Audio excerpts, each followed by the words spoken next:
මෙම වීඩියෝ මගින් ඔබගේ තාක්ෂණික ගැටලු නිරාකරණයට උපකාරී වූවා නම් ලයික් බටන් එක ක්ලික් කරන්න.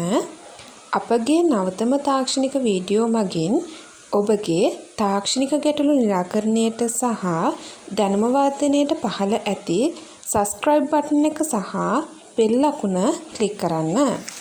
සික්සැක් එකේ පළල හදාගන්න නැත්නම් විත් එක සික්සැක් විත් එක හදාගන්න නම් අපි කොහොමද කරන්නේ?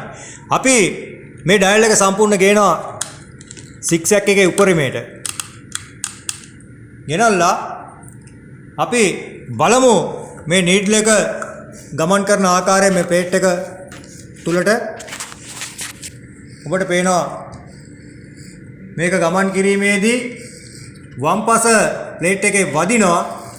නමුත් දකුණු පස ප්ලේට් එකේ මේ අවශ්‍ය ස්ථානයට එන්නේ නැහැ. එහෙමනම් අපි කොතනින්ද හදාගන්නේ? මේ තියෙන ඔබට මේ liver එකක් එක්ක ඇණයක්. මේ ඇණේ අපි බුරුල් කරලා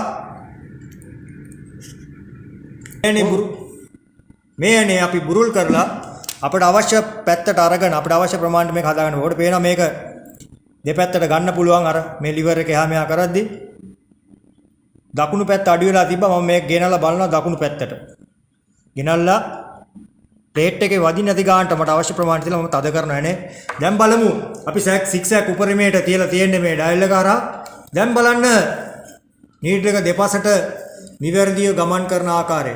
වම් පසට ගියා.